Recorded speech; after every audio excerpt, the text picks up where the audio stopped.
dia faly miarabantsika rehetra indray a tratran'ity fotoanandroany ity izay fantatro hoe mbola omeny tompo atsika dia miarabantsika koa izay manaraka mivantana izao fotoana izao a naizanaiza moa zany anaranao anay indray amin'ity maraina ity a matoka hoe ny tompo no antony atongavantsika tsiraray avy eto a ivon'izao fotoana izao a noho ny anarany a dia afahantsika indray tena mangetaeta indray ny tompo a satria fantatro hoe manana zavatra hotenenina amintsika ny tompo androany ary zavatra goavana ary zavatra vaovao foana ozy ny tenin'Andriamanitra no nomano atsika isaky ny miona tahaka an'izao isika tsy haiko hoe inona ny zavatra mety andalovanao amin'izao fotoana izao a zavatra mety atrehanao a zavatra mety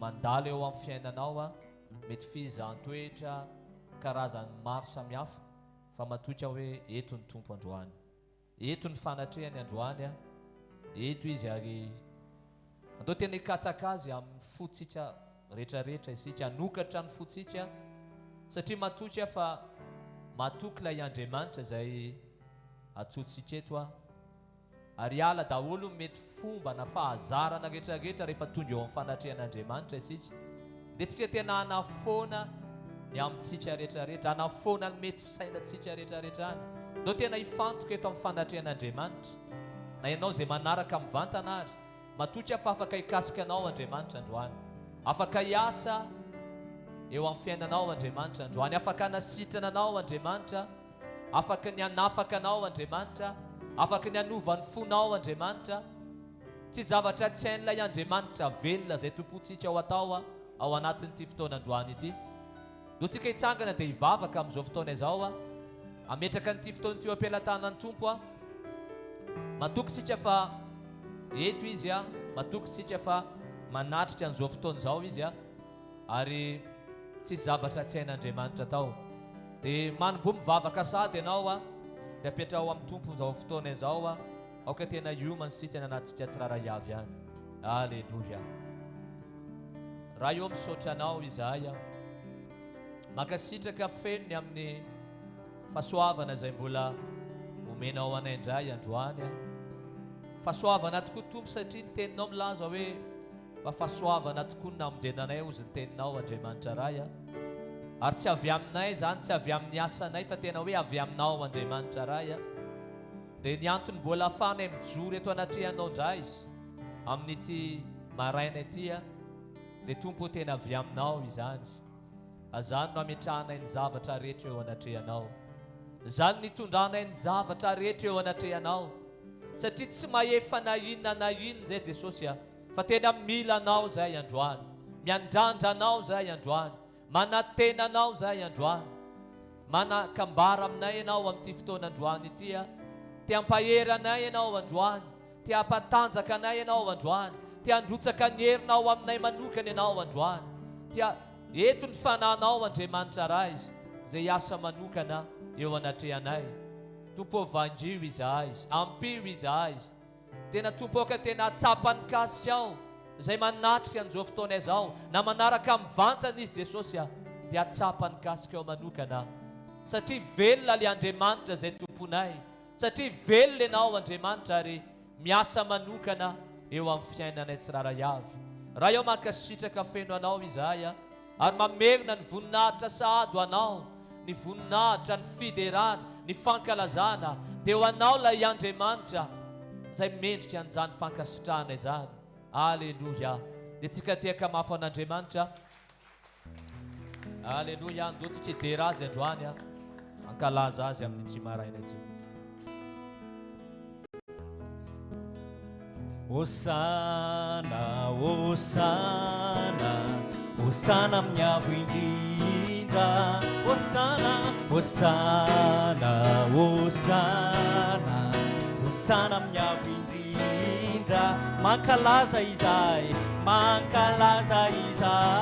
ny anaranao ny anarana misandrata andriamanitro Hosana miavo indrindra indrindra Hosana Hosana Hosana Hosana miavo indrindra Hosana Hosana Hosana Hosana miavo indrindra mankalaza izay mankalaza izay ny anaranao ny anarana misandrata misandratan-driamanitro Hosana miavo indrindra andao arahantsika teako zany halleloia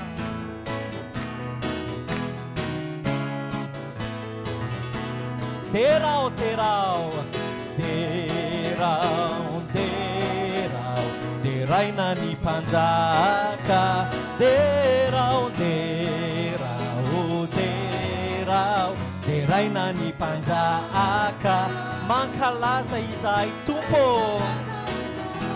ny anaranao misandrata misandratan-driamanitro teraina ny mpanjaka lasao ihany terao terao terao teraina ny mpanjaka terao terao terao teraina ny mpanjaka mankalaza iza ny anaranao ny anaranao misandratan-driamanitro teraina ny mpanjaka mankalaza izay mankalaza izay ny anarana misandrata misandratan-driamanitro teraina ny mpanjaka halleluia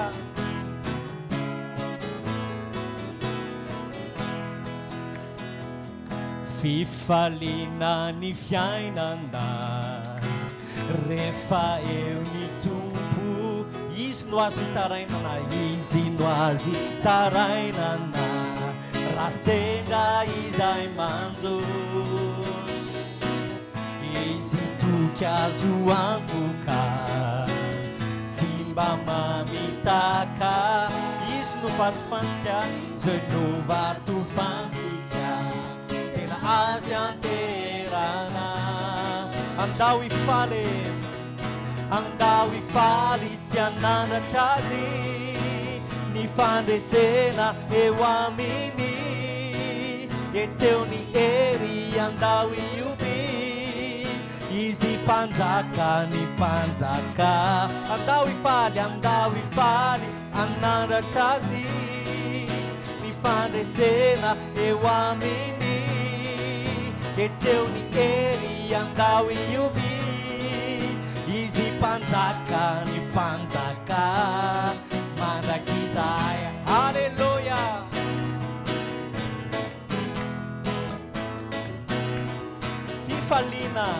fifaliana ny fiaina tena iainanao ve zany halleluia izy azo itarainana raha sendra izay manjo izy toke izy toky azo antoka tsy mba mamitaka satria izy no vatofantsika izy no vatofantsika tena azy anterana ndao aritsika ifaly aminy faly sy anandratra azy ny fandresena eo aminy etseo ny ery andao ioby izy mpanjaka ny mpanjaka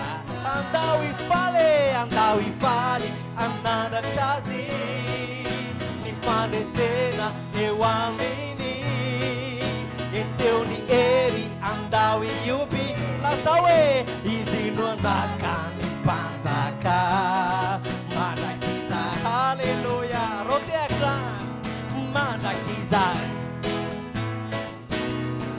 mandrakizay mandrakizay halleluia ianao ve tena manana ny tompo hitarainanao marina matsapa ve ianao tahaka mpanao salamo hoe raha manompo masoko any tendrombohatra aho dia avaizany famonjenay fa ny foko dia mitodika any amin'ny tompo amen ny fotsika dia aoka hitodika any amin'ny tompo lay mpamonjy atsika lay mpanafaka atsika raha lasana bavy za miteny aminao tsy misy tanan'olombelona mavonjy olombelona amen fa andriamanitra tsona ao anatin'ny zavatra mafy indrindra ozy izy mpanao salamy ihany raha tsy diso am'laza hoe aza mitoky amin'ny zanak'olombelona ozy izy aza mitoky amin'izay mahery ozy izy fa aoka ny fotsika ho aizy hoany amin'ny tompo amen raha mihirany zany hiry zany marina ve tsika tena misy miboboka ohatrany hoe tena frekônesiavana na tena fahalalana an'Andriamanitra avy anaty lalon'ny fotsika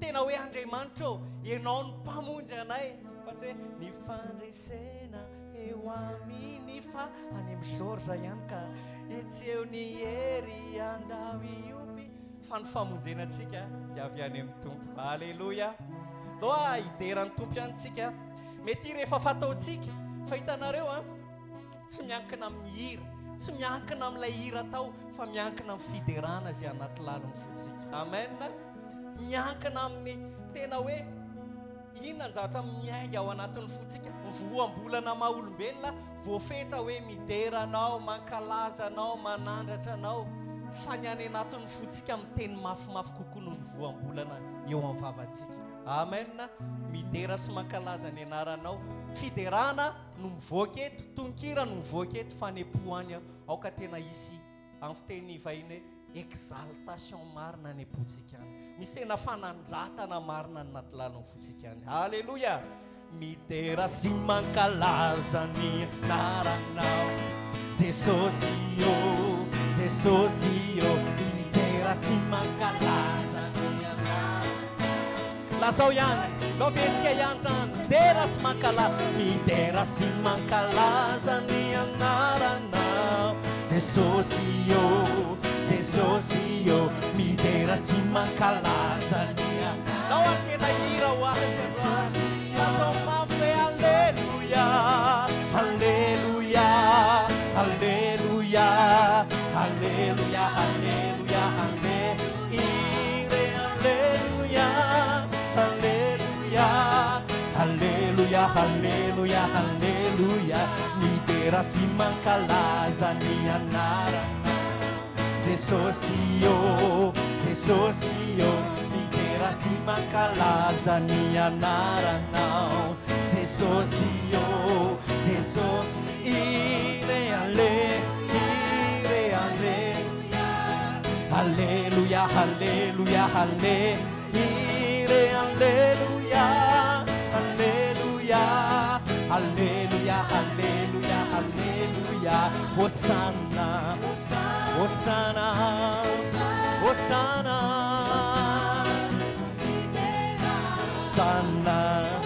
Hosanna Hosanna de midera sy mankalaza ny anaranao Jesosy io midera sy mankalaza ny anaranao Jesosy ire alleluia alleluia alleluia alleluia alleluia alleluia alleluia alleluia alleluia alleluia Hosanna Hosanna Hosanna midera Hosanna Hosanna Hosanna dao atsika hitehaka ho an'ny tompo ao anatin'ny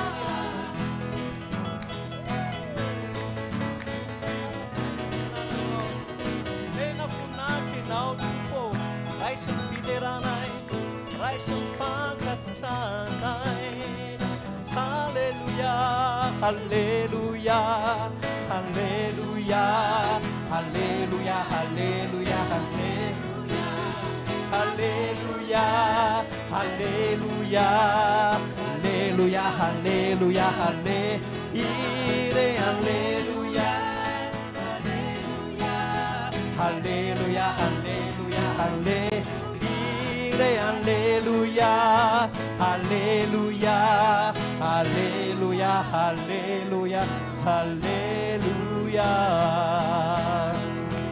Alléluia, Alléluia. Ohatra tsy kideran'ny tompo androany. Sandrindra tompo, na hiana varatra izahay, na hiana atsimo izahay,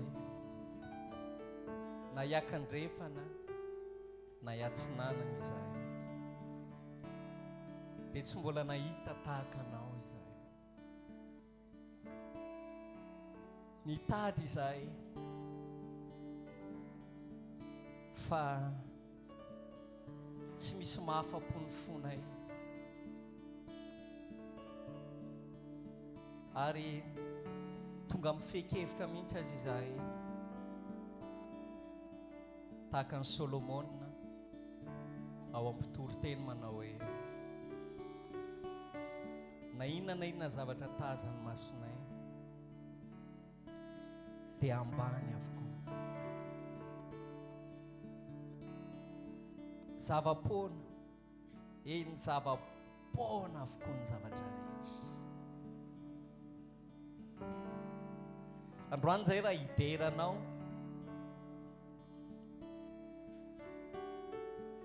dia aoka ny aminay manontolo tena hiankohaka aminao Jesosy.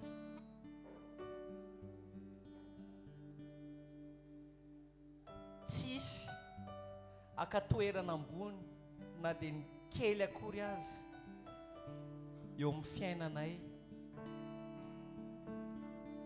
fa aoka ianao no ambony indrindra tompo aminay.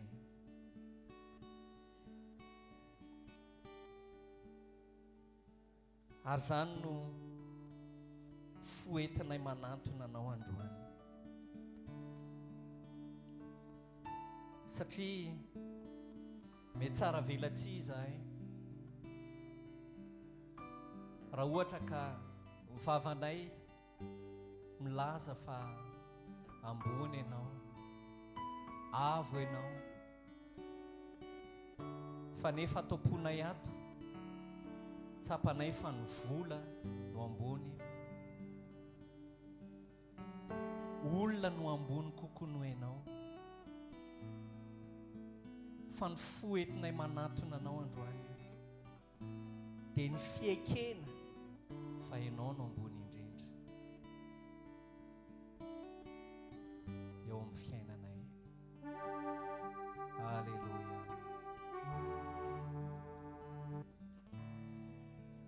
Saotra Jesosy.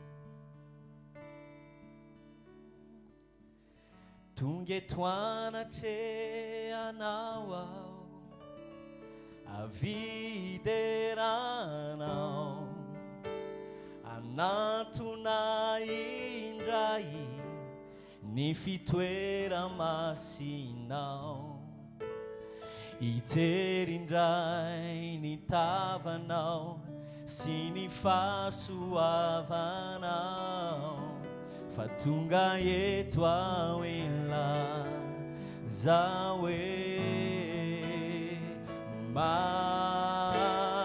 matahotra ianao raitsito, mahagaga ianao habarayo, mendrika oderainay eo amin'ny fiainanay, mahatahotra ianao tompo, mahatahotra ianao, mahatahotra ianao raitsito, mahagaga ianao, mahagaga ianao habarayo,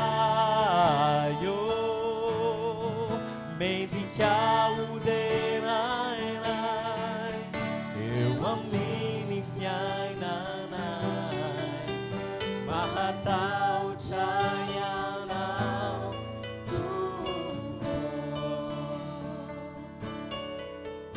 tungetoana tseanawa videranao hanatona indray ny fitoera masinao ijerindray ny tavanao sy ny fahasoavanao fa tonga eto ao ela zao e matahotsay anao raitsito mahagaga anao mahagaga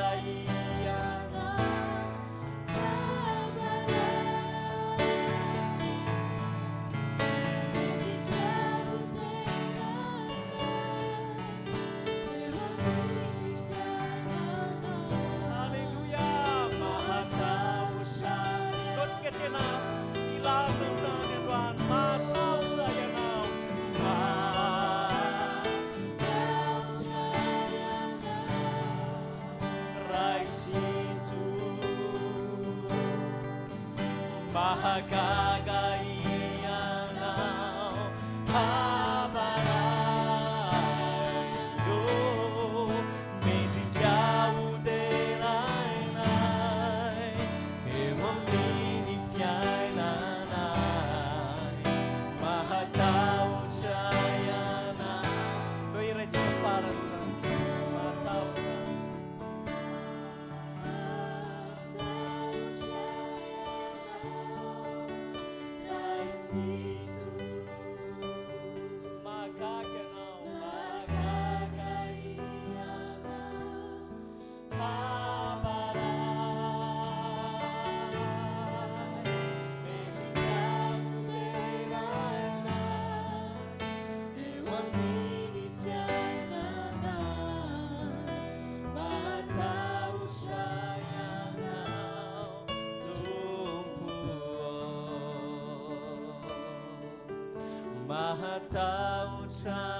mahatahotrayanao tumpuo mahatahotra mahatahotrayanao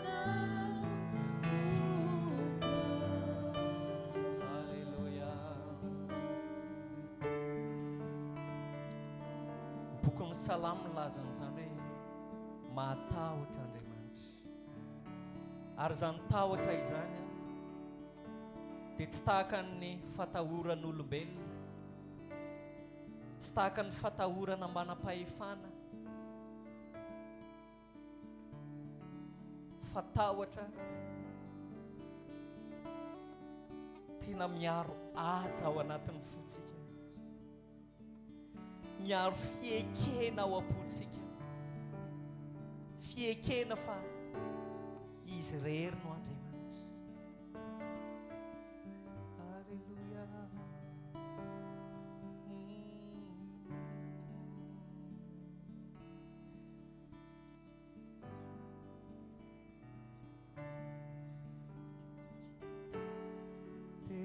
Toetreo amin'ny fanatrehanao Tompo ono iriny foko ibanjinindra mivonina isao iankoke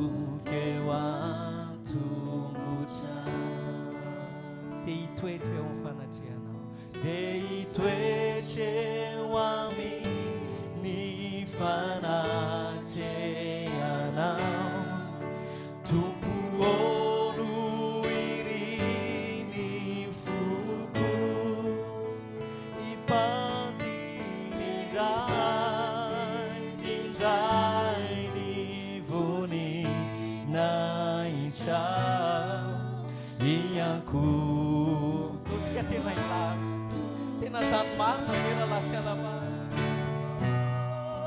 deo amin'nanao foana no tiako isyay iankina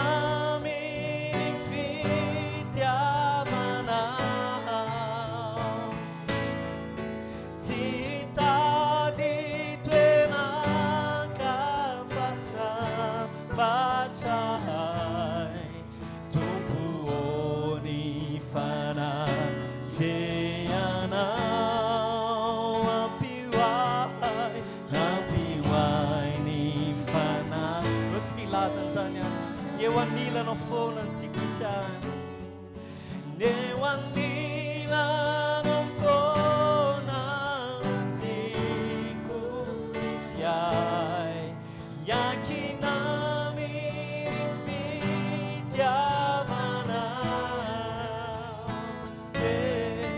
tsy tady toeraka fasambatrany tompoony jeanao ampihoainy fanatreana ty toetra eo amin'ny fanatreanao toetra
eo fanatreana ampiainy fanatreana.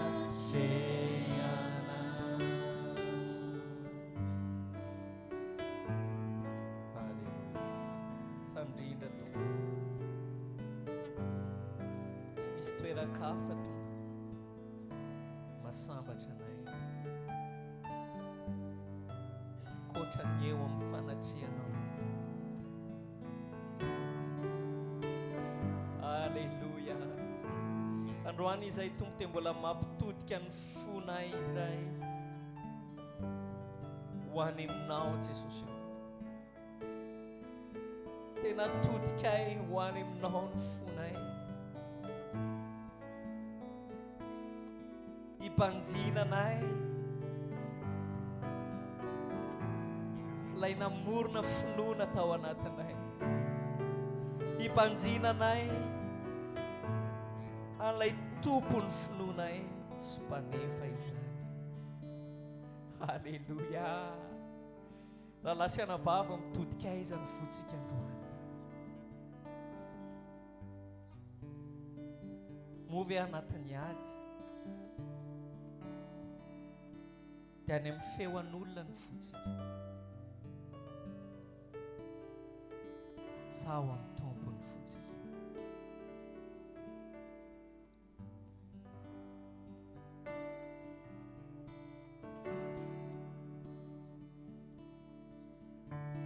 Fandroany mbola manome fahafahana ao atsika ny Tompo, manome fotoana ao atsika ny Tompo, ahafahantsika mibanjana azy mibanjina ny fanatrehany. Alleluia Jesus.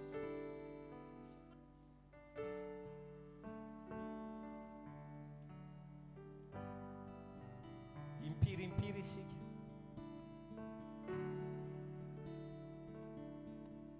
Mandritra ny andavanandro-piainantsika rehefa mandalo tebotebo ny fotsika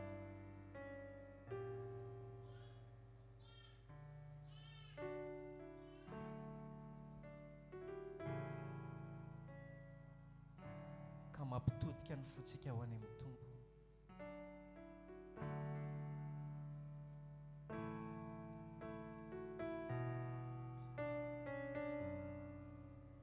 Iza no atsotsika rehefa tapitalakale isika voaka ny fotsika hitodika any amin'ny tompo satria izy no Andriamantsika.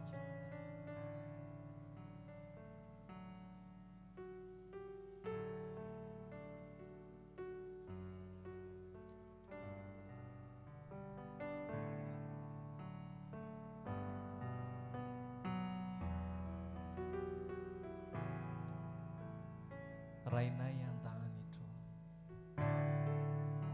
andanitro tinayana asandratrainiana ranao mendrikandera failaza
manjaka eto aminay izay mideranao failazao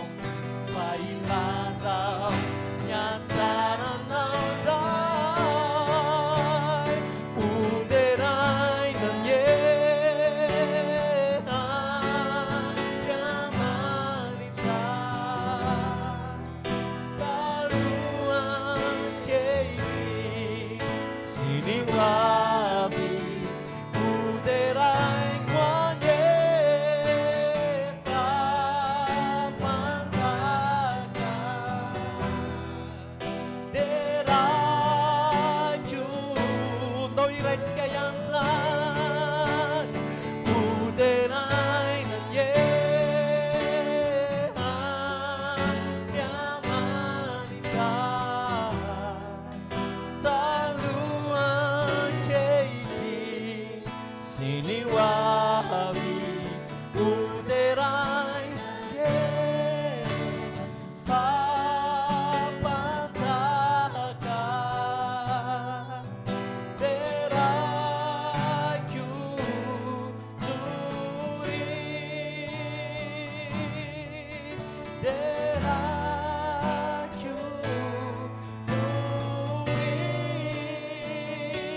raha izy amin'ny fonao ray manontolo androany inona nataony teo amin'ny fiainanao ohatsika tena haka fotoana tena hiderahantsika ny tompo androany tsy voatery andro ny fitariany ety aloha ianao fa ao am-ponao ao everiko hoe misy fiderahana misy fakasitranan'Andriamanitra ao anatin'ny fotsika tsiraray avy ao satria izy ny mbola nanome fofonainantsika izy ny mbola nanome fotoana atsika izy mbola nanome an'izao zavatra arehetra izao atsika halleluia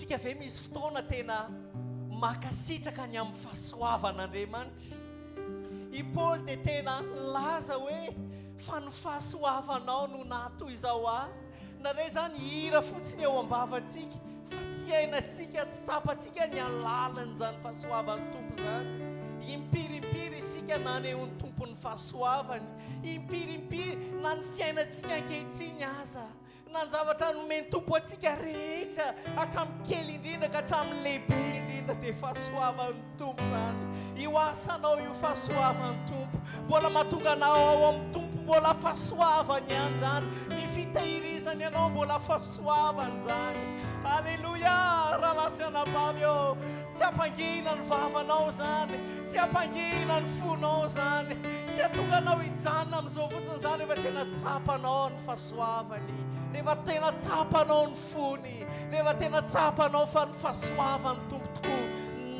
natoy izao atsika tsiraray avy halleluia jesosy eo makasitraka izany amin'ny fahasoavanao halleluia halleluia makasitraka jesosy eo halleluia misaoran'i Jehova rehefa naindro misaora hani Jehova rehefa naikio ary zay rehetra atao anatiko ary zay rehetra atao anatiko misaorany anarany masina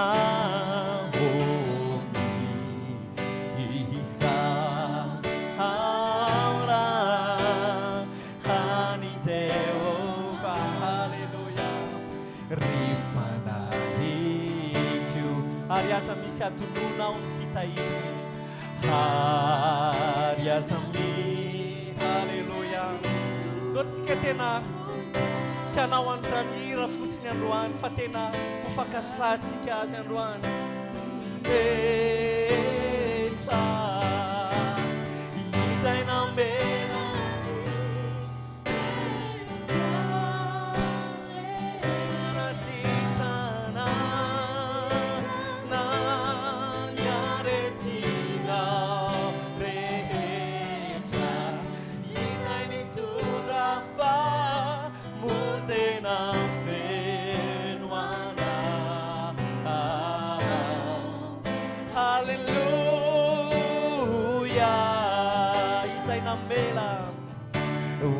izay mamelany elokao rehetra izay manasitrana ny aretinao rehetra izay nitondra famonjena feno anao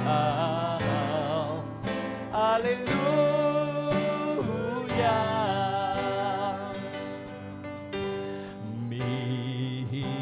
saora ani Jehova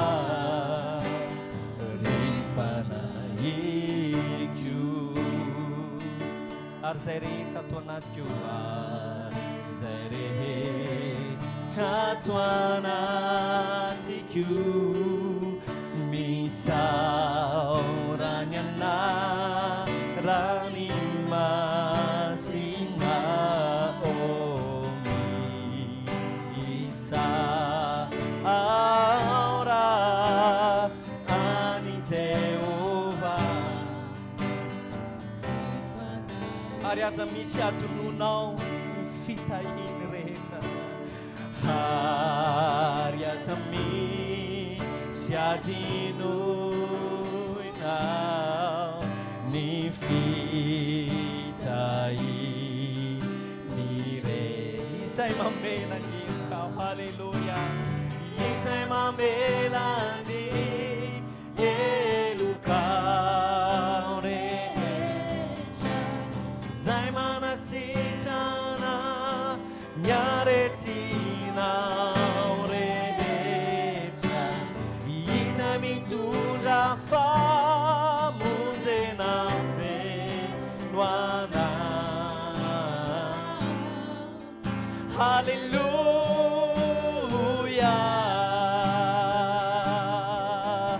izay namelany elokao izay manasitrana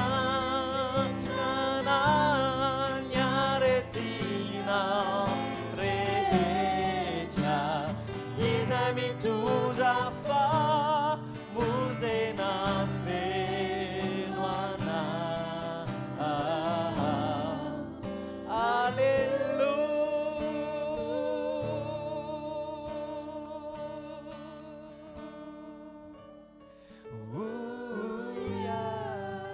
Halleluja ndotsika iteaka mafy any tompo anoany saotra Jesosy io makasitraka tompo saotra ny amin'ny fahasoavanao kely sisa tompo kely sisa dia iaona aminao izay fa ho anelanelan' izany tompo lay rakitra zay voarainay tao am-ponay lay finoana zay nomenao anay tehirizo aretanay hatramin'ny farany araka ny tenin'ny Jaona hoe ny tena kristianina marina dia mamovo ary mba indrindra ny aretan'izany vokatra izany aretan'izany vokatra izany ao anatinay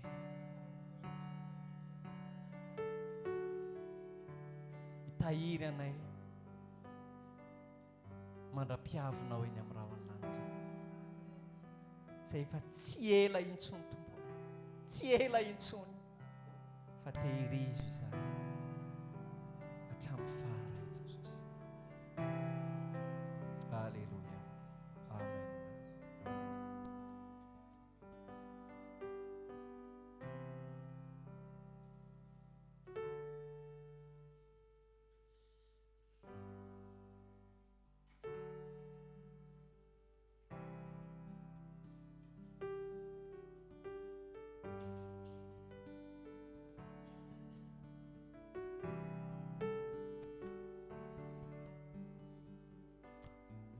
Halleluja dia miarabantsika izay tonga ao afara moa zany tsy voarabako teo dia n'Andriamanitra manokantsika tsirairay avy dia mialatsiny amintsika izay manaraka amin'ny Facebook fa nisy fahatarana kely moa zany ny fandefasana mivantana an'ilay izy fa zao vao manomboka dia mialatsiny indrindra teo amin'ny lafin'ny teknika moa zany efa milamina izy amin'izao fotoana izao dia manara finaritra antsika tsirairay avy izay manaraka amin'ny Facebook dia tahin'Andriamanitra manokantsika tsirairay avy minao fa ao tsara ianao androany amen amen mety mangatsitsika ny andro fa minao fa tsy mangatsitsika ianao ao amin'ny fanahy fa mafana tsara ianao ao amin'ny tompo satria fotoanantsika amin'ny tompo ty androany ity zay fa mety tonga eto ianao tena nanao sakrifisy ngeda be fa tonga eto ihany ianao androany amen no fahasoavan'ny tompo a. Dia miaraba zay androany vao tonga eto a, afaka mitsangana ve tsika zay vao androany vao tonga eto amin'ity toerana ity a. Tsika tiaka mafy a ho an'ny tompo a.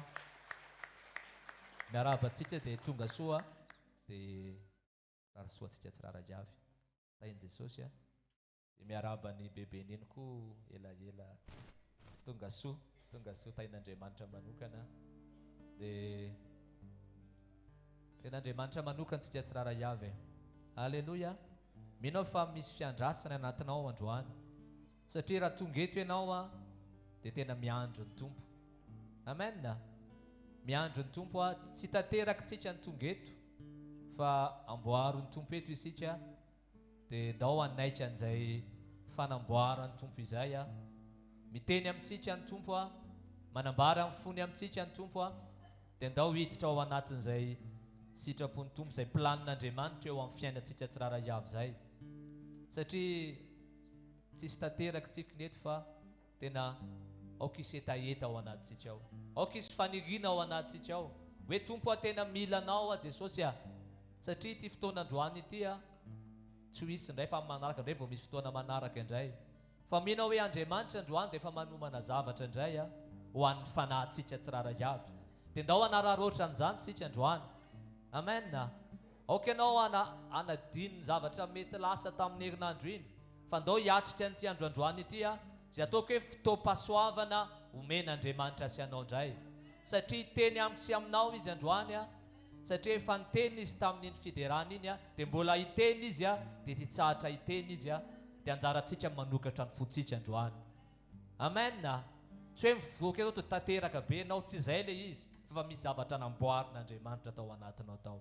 Misy fo mety ny sitran'Andriamanitra, misy zavatra namboarin'Andriamanitra, misy zavatra hitsan'Andriamanitra tsikelikely ao anatin'ny fotoana tahaka an'izao. Dia sokafo ny fonao raha lasy anabavy a. Satria raha tonga eto ianao a, tonga mety a, tonga fotsiny dia hoe Jesosy a, tsy maintsy tonga eto androany. Fa ndao tena nokatra ny fotsika raha lasy anabavy a. Ndao tena hiandro ny tompo hoe tompo mitenena amiko androany. Tompo kasio aho androany, ty atsapany kasika aho androany. Eto ny fanamasin'Andriamanitra raha lasy anabavy a. Fa miandry atsika izy satria ny tompo te hanao zavatra, fa miandry atsika izy. Alleluia. Ndao tsika hiomana dia hanao ny fanatitra isika amin'izao fotoana izao. Izay ataoko hoe tsy programa ampiangonana fotsiny fa tena fanompona izay iantson'Andriamanitra tsika tsy rara avy a, izay tonga eto androany. Aza atao fahazarana raha lasy anabavy hoe hanao fanatitra indray androany a, satria alahady ny andro. Fa tena ny fotsika mihitsy nao ka tena hovonina foana amin'ny fotoana tahaka an'izao. Satria fantatro fa tena mila tsika ny tompo. Te hampiasa tsika ny tompo, hampiara-miasa aminy isika amin'ny fampitomboana, tena hoe amin'ny fampitomboana ny ambaindain'ny fanjakan'Andriamanitra. Ary Andriamanitra tsy hampidina vola avy any an-danitra, fa amin'ny alalan'ny tahian'Andriamanitra tsika, na dia kely ary, fa mino hoe rehefa ny fotsika ny manome azy a, dia fa zava-dehibe izay. Mino fa be ao-potsika ny fanjakan'Andriamanitra. Amen. Tsy ho an'ny mpanompon'Andriamanitra ihany fa ho antsika fiangonana tsy rara avy. Aoko be ao-potsika ny fanjakan'Andriamanitra. Be ao-potsika ny asan'Andriamanitra eto amin'ity Madagasikara ity. Amen. Aoko be ao anatintsika izany, tsika tsy rara avy ireo. Manomboka amiko moa izany a. Dia mino hoe Andriamanitra ny manome voy ao am-pelantanantsika, dia ndao hamafy azy androany. Andao hanome ao azy androany a. Dia hitsangantsika, dia androsy ety aloha, dia hanome ao an-tompo a. Anao hira anankiray ny pidera. Alleluia.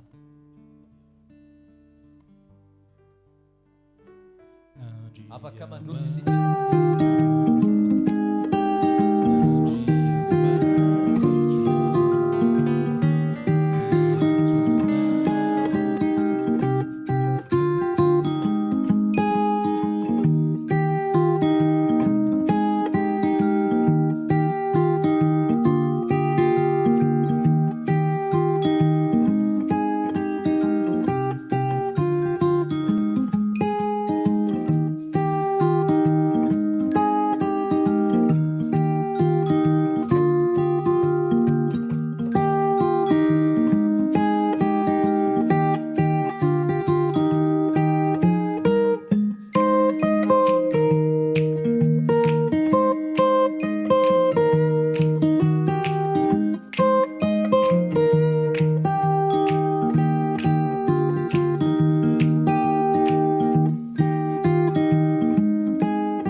Alléluia. Amen. Tonga ny fotoana izay ahafahantsika mandre an'Andriamanitra miteny amintsika indray amin'ny alalan'ny mpanompony moa zany dia ao amin'ny boky ny ohabolonao dia miteny foana moa ny mpanohatra ny ohabolona hoe atonga lany ny sofinao izy ianao anaka. Tena te hiteny amintsika ny tompo ary te hanambara ny sitrapony amintsika indray androany. Amen. Zanantsika dia miteny amintsika foana izy. Dia araka ny tenin'Andriamanitra koa milaza hoe ataovy tahaka ny fitady volamena sy volafotsy ozy izy. Satria fantatro fa zava-dehibe ny ahafahantsika mandre an'Andriamanitra miteny amintsika. Ahafahantsika tena manokatra ny fotsika koa androany satria manakambara amintsika Jesosy. Dia raisitsika Rahalahy Mansour sy ny mpadika teny Viviane izay andika ny teny amin'izao fotoana izao.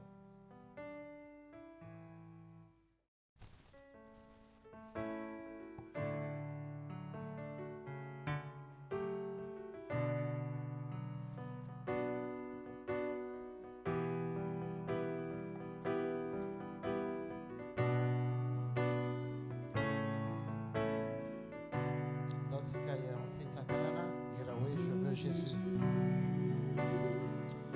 te ressembler,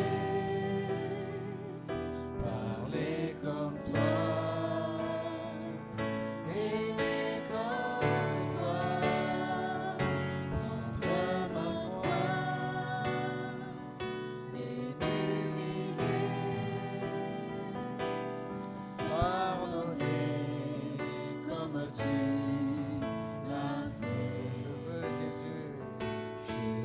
Jésus, te ressembler, parler comme toi, aimer comme toi, prendre ma croix et m'humilier, pardonner comme tu. Chantons ensemble, Alléluia, célébrons notre Seigneur, il est vivant, ressuscité, il revient bientôt nous chercher. Chantons ensemble, Alléluia, célébrons notre Seigneur, il est vivant, ressuscité, il revient bientôt nous chercher.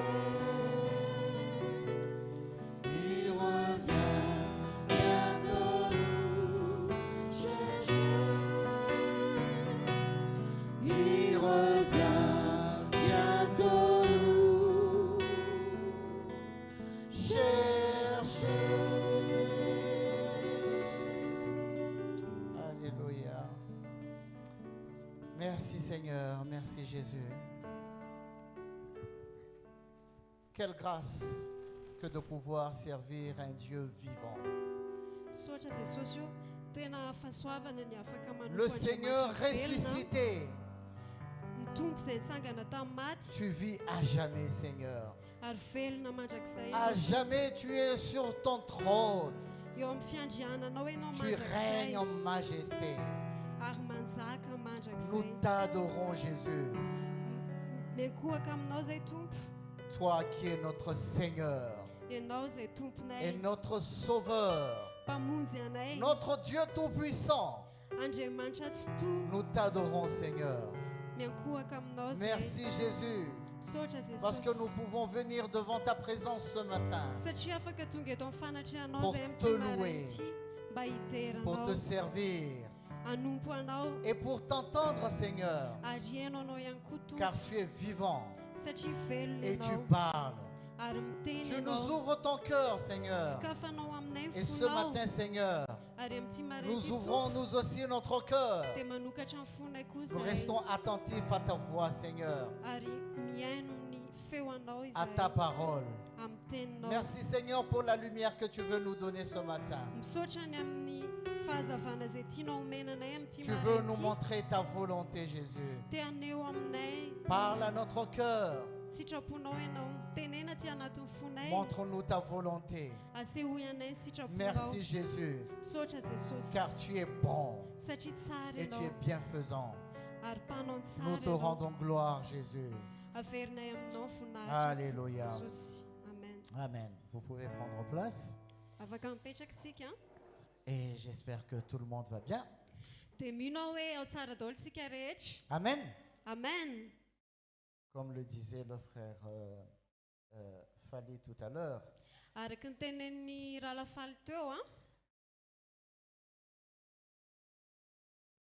Alors, il commence à faire froid. Mais dans notre cœur, on est bouillant. Amen. Amen. Bouillant pour le Seigneur. Amen. Amen. Alors, nous allons prendre notre Bible dans le livre de Jérémie. Jérémie, nous allons lire le chapitre 17 à partir du verset 7. Jérémie chapitre 17, on va lire à partir du verset 7.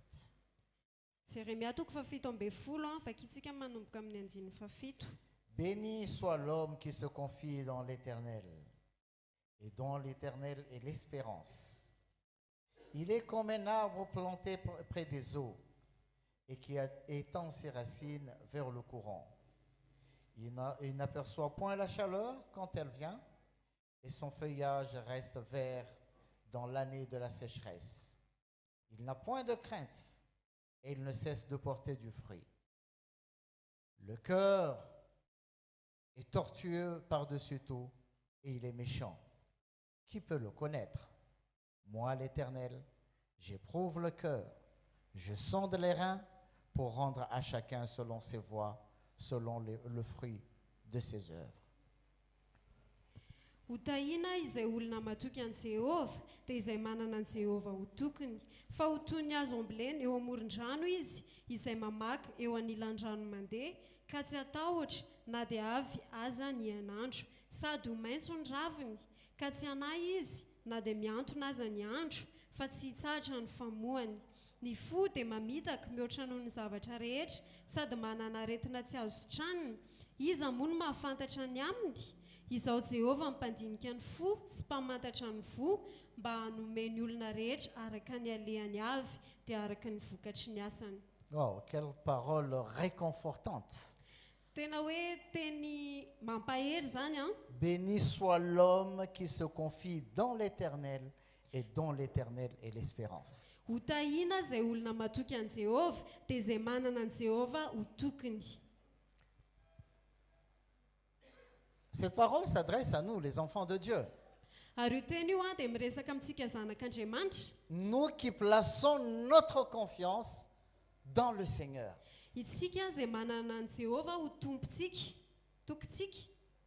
Même si la sécheresse arrive, même si les problèmes arrivent, même si la maladie arrive, mais nous sommes en paix. Parce que nous avons placé notre cœur, notre confiance dans le Seigneur. Tout peut arriver. Mais nous sommes sereins. Nous sommes calmes. Nous sommes en paix. Parce que notre cœur, toute tout notre être entier ny maha izy atsika rehetra est dans le Seigneur. dia ao amin'ny tompo. Nos soucis, nos préoccupations, Ny olantsika sy ny zavatra eritreretintsika rehetra nous les avons remis entre les mains du Seigneur. dia efa napetrakintsika eo an-tanan'ny tompo izany. Le Seigneur, il est au contrôle de tout. Ary ny tompo no mitondra ny zavatra rehetra. Il prend soin de nous Izy no mikarakara antsika et nous sommes tranquilles. dia tony tsara isika. Béni soit l'homme qui se confie dans l'Éternel. Ho tahina izay olona matoky an Jehovah. Ça veut dire quoi? Inona ny dikan'izany? Béni celui qui a donné son cœur et ses préoccupations et toutes choses au Seigneur. Ho tahina izay olona efa nanolotra ny fony ny zavatra rehetra sy zavatra eritreretina amin'ny tompo. Tout ce qui arrive, Izay zavatra ho avy je rehetra le remets vers le Seigneur. dia aoferiko omeko Et amin'ny il tompo daholo. s'occupe de tout Dia izy no mikarakara ny zavatra et rehetra. moi, Dia je za lui fais confiance. dia matoky azy Je l'attends. ary miandry J'attends azy. voir ce qu'il va faire. Miandry azy zavatra ho ataony Et tout ce qu'il me permettra, ary zay zavatra ho avelany que tranga ça me plaise ou que ça ne me plaise pas, na mahafaly azy zany na tsy mahafaly je lui azy fais confiance. dia matoky azy Je dis Amen. dia manao amena. C'est ça, faire confiance au Seigneur. Zany ny atao hoe matoky ny tompo. Et cette personne-là, Ary reo olona ireo elle est bénie. dia ho tahina. Béni celui qui se confie en l'Éternel. Ho tahina izay olona matoky an Jehovah. Le plus grand problème de l'homme que nous sommes, Ny tena olonan'ny olombelona izay isika zany c'est le cœur. dia ny fo. C'est notre cœur. Ny fotsika L'origine de tous nos problèmes, d'une manière générale, c'est notre cœur. ny fiandohan'ny olonantsika rehetrarehetra amin'ny ankapobeny dia ny fotsika. Si notre cœur, nous l'abandonnons au Seigneur, Fa raha ny fotsika no atolotritsika ny tompo nous serons bénis. dia ho tahina isika. Amen. Amen. C'est quoi le cœur? Inona ny atao hoe fo? Lorsque j'ai appris à conduire une voiture, Tamin'izaho nianatra mitondra fiara le moniteur m'a dit ceci. dia le mpampianatra mitondra fiara ny teny tamiko hoe Tu sais, cette voiture, elle va aller là où tu la conduis. hitanao ty fiara ty dia andeha amin'izay hitondranao azy. Si tu tu l'amènes dans un précipice, il va tomber dans un précipice.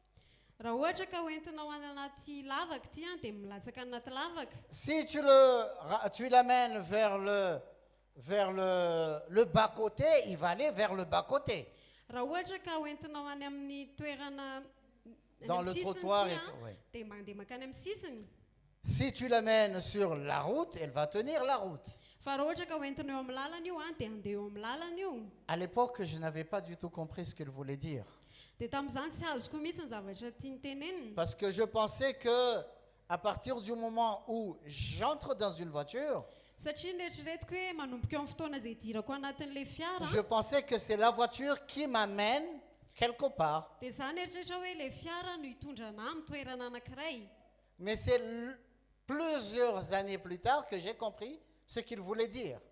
Fa taona maromaro taty aoriana vao azoko ny zavatra tiany lazaina. J'ai compris que dans la voiture, il y a un volant, Azoko hoe ao anatin'ny fiara dia misy familiana, il y a un levier de vitesse, misy famondrana vitesse, il y a des pédales. ary misy pédale itsahana. Mais cette voiture va aller là où je vais diriger en fonction des manœuvres que je vais faire. Fa io fiara io dia andeha amin'izay toerana hitondrako azy amin'ny fomba fitondrako azy. Si j'ai peur, je panique, Raha ohatra ka matahotra je vais trembler, mangovotra je vais faire des accidents. dia hanao accident Je n'aurai pas la faculté de contrôler la voiture. dia tsy ho mora amiko ny tondra an'ilay fiara. Parce que les manettes, la manipulation de la voiture dépendent de moi. Satria ny fitondrana an'io fiara io dia miankina amiko. C'en est de même pour notre vie. Dia ohatr'izany ihany koa ny fiainantsika. Nous avons un cœur. Manana fo isika Et ce cœur, il a des émotions, il a des sentiments. Ary io fo io dia misy fihetsem-po io. Ce cœur, il a une volonté. Ary fo io dia manana ny sitrany Ce io. cœur peut se réjouir ou se fâcher. Io fo io dia mety ho faly mety ho tezitra. Et ce que dictera ce cœur, Ary izay zavatra ho lazain'io fo io c'est ce que va faire tout mon corps. dia izay no ataon'ny vatako rehetra. Si j'entends quelque chose Raha maheno zavatra anankiray qui ne me plaît pas, izay tsy mahafaly ça va atteindre mon cœur dia ho tonga ao anatin'ny foko izany, azon'ny foko izany. et mon cœur va décider qu'est-ce que je vais faire. Dia ny foko no hibaiko hoe inona ny zavatra ho ataoko. Je vais répondre le mal par le mal, Hamaly ny ratsy ny ratsy ve za? ou bien je vais répondre le bien par le mal, le mal par le bien, Sa hamaly ny ratsy amin'ny soa, ou bien je ne vais pas répondre. sa hoe tsy hamaly Tout ce que je vais faire izay zavatra ho ataoko va rehetra prendre comme origine mon cœur. dia hiainga avy ao anatin'ny foko daholo. Si je me laisse diriger par mon cœur, Ary raha velako tarihan'ny foko je peux commettre des dégâts. dia mety hanimba zavatra be dia be Mais si je prends la direction de mon cœur fa raha ohatra hoe raisiko ny fitondran'ny foko par l'esprit qui est en moi, amin'ny alalan'ny fanahy izay ato anatiko je saurai diriger ma vie. dia Diriger ma vie. ho haiko ny tantana ny Parce que fiainako. le Seigneur, il nous a donné un esprit. Satria ny tompo dia namey antsika fanahy Et son esprit demeure en moi et en toi. dia ny fanahiny mitoetra ao anatiko sy ao anatinao. Pour ne pas laisser mon cœur me diriger selon ses humeurs. Zany izay mba indrindrandrindra hoe tsy hitondrano foko amin'izay tiany atao. Pour pas que j'entende ou je vois une chose et je réagis. Mba tsy hoe rehefa mahita zavatra na maheno zavatra dia tonga dia hamaly, Mais je soumets mon cœur au Seigneur. fa apetreko eo anatrany tompo ny Parce foko. que l'Esprit de Dieu est en moi. Satria fanan'Andriamanitra dia ato anaty Je laisse l'Esprit du Seigneur contrôler mon cœur dia avelako ny fanan'Andriamanitra et il va me hitantana ny foko. diriger là où je dois aller et ce que je dois faire. Dia izy no hitondra any amin'izay Là où je dois aller et ce que je dois faire. any amin'izay tokony alehako sy izay tokony ho ataoko.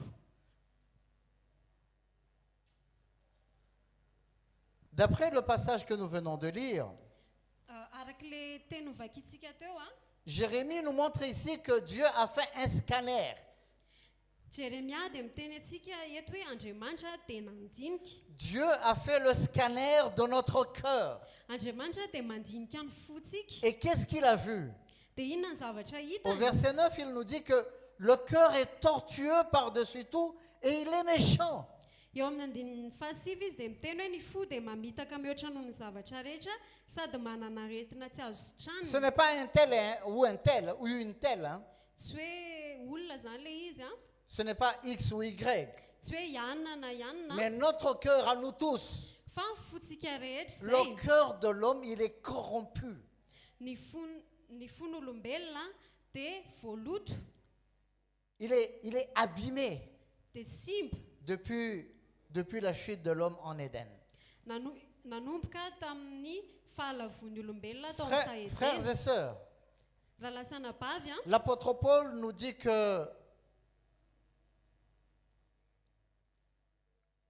il n'y a point de juste. apôstôly Paoly dia miteny amintsika hoe tsy misy marina na dia iray ary, Même pas un seul. na dia iray ary. Personne n'est juste. Tsy misy Nous sommes marina. tous mauvais. Sika rehetra dia ratsy daholo. Mais ça vient d'où cela?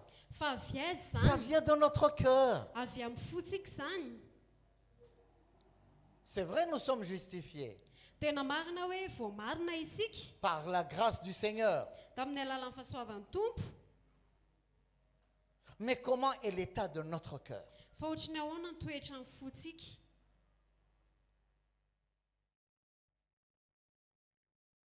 Les guerres, Ny ady la jalousie, fialonana, la haine, ny fankahalana, l'amertume. ny fakamangidy. Vous savez d'où ça vient tout ça? fantatrareo ve hoe avy aiza daholo ny Ça vient du fiaviny cœur. zany dia avy ao anatin'ny fo C'est un zany chantier, c'est une usine. famokarana mihitsy ny fotsika toeram-pamokarana. Marc chapitre 7. Marka toko fafito.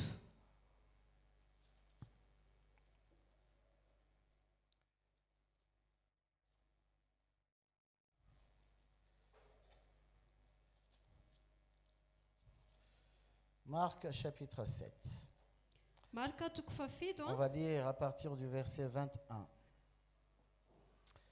Car c'est du dedans, c'est du cœur des hommes que sortent les mauvaises pensées, les adultères, les débauches, les meurtres, les vols, les cupidités, les méchancetés, la fraude, le dérèglement, le regard envieux, la calomnie, l'orgueil, la folie. Toutes ces mauvaises choses sortent du dedans et souillent l'homme. Manomboka eo amin'ny andiny faraky amby roapolo fa avy ao anatin'ny olona dia avy ao am-pony no ivoahan'ny sain-dratsy dia ny fitsangatsanganana, ny halatra, ny vonon'olona, ny fakambadin'olona, ny fieremana, ny lolo-po, ny fitaka, ny fijejejona, ny maso ratsy, ny fitenenan-dratsy, ny avinavina, ny fahadalàna. Izany zavatra tsy rehetra izany no mivoaka avy ao anatin'ny olona ka mahaloto azy. Vous voyez, ça commence par quoi? Hitanareo hoe manomboka amin'inona Une zany mauvaise pensée. amin'ny eritreritra ratsy. Ça vient de l'intérieur. Miala ny anaty Ça zany vient du cœur. avy ao anatin'ny fo. Avant qu'une personne vole, Alohan'ny angalarana olona ray il conçoit d'abord le projet dans son cœur. dia eritreretiny ao anatin'ny fony aloha zany. Avant qu'une personne mente, Alohan'ny olona anankiray il mandainga conçoit de cela d'abord dans son cœur. dia eritreretiny ao anatin'ny fony aloha Avant zany. qu'une personne ne commette l'adultère, Alohan'ny olona anankiray il mitsangatsanga il conçoit d'abord cela dans son cœur. dia eritreretiny ao anatin'ny fony aloha zany. C'est un chantier qui ne produit pas du bien. Toerana anankiray izay tsy mamokatra zavatra tsara Il io, produit toujours quelque chose de mauvais zavatra ratsy foana amin'ny quand fikarana on est charnel, rehefa ao anatin'ny ara-nofo isika, quand on marche selon la chair, rehefa mandeha araka ny nofo isika, quand nous n'abandonnons pas notre cœur au Seigneur. rehefa tsy omentsika ny tompo ny fotsika. C'est pour cela que dans le livre de Proverbes, Izay no mahatonga hoe ao amin'ny bokin'ny ohabolana il est dit, mon fils, donne-moi ton cœur. dia milaza izy hoe anaka atolory ihany fonao. Dieu veut notre cœur Andriamanitra dia mila ny fotsika pour le changer, mba hovainy, pour le transformer. mba hanovainy azy. Donner notre cœur au Seigneur, Ameny fotsika isika ho an'ny tompo, ce n'est pas seulement faire une prière, Seigneur, prends mon cœur. tsy hoe manao vavaka fotsiny hoe tompo raisy ny foko, C'est une décision ferme que nous devons prendre. fa tena fanapa-kevitra matotra izay tokony ho C'est raisitsika. un abandon total. Tena hoe mamoy tanteraka, Nous nous abandonnons complètement au Seigneur. mamoy ny tenatsika tanteraka itsika Nous- amin'ny tompo. Nous pouvons être nés de nouveau, Mety hoe efa nateraka indray tsika, mais tout en continuant à nourrir de mauvaises pensées dans notre cœur. nefa tsika mbola mieritreritra zavatra ratsy foana ao anatin'ny On fotsika. peut avoir de la jalousie. Mety manana fialonana tsika, On voit un frère qui réussit, ça nous fait mal au cœur. mahita rahalahy anankiray tsika izay tafavoaka dia mararo ny fotsika. On voit un frère qui a chuté, on est content. Mahita rahalahy anankiray tsika izay lavo dia faly tsika. Ça, c'est le cœur. Zany ny fotsika zany. Ce ne sont pas des péchés? Tsy hota ireo Non. Est-ce que ce ne sont pas des péchés? tsy hota ve ireo? Ce sont des péchés. Tena fahotana Et ireo là où il y a un péché, nous sommes séparés de Dieu. Ary rehefa misy fahotana dia tafasaraka amin'Andriamanitra foana isika. Donc c'est une chose très importante de considérer l'état de notre cœur. Dia tena zava-dehibe ny eritreretantsika, ny toetra ny fotsika. C'est très important de parler comme le psalmiste. Vous savez qu'est-ce que le psalmiste a dit? Tena zava-dehibe ny fieritreretantsika tahaka ny mpanoratra ny mpanao salamo. Hainareo hoe Quelqu'un inona ny qui tenen'ny vraiment mpanao salamo? se souciait de son état, Olona izay tena nieritreritra nandinika ny toetrany qui cherchait vraiment à plaire le Seigneur. ary tena nitady ho ho ankasitran'Andriamanitra. On va lire Psaume 26. Vakitsika ao amin'ny salamy faha enina amby roapolo.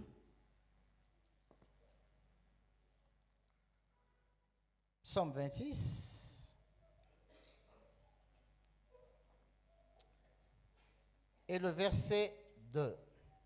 Dia ny andininy faharoa, salamy faha enina amby roapolo andininy faharoa.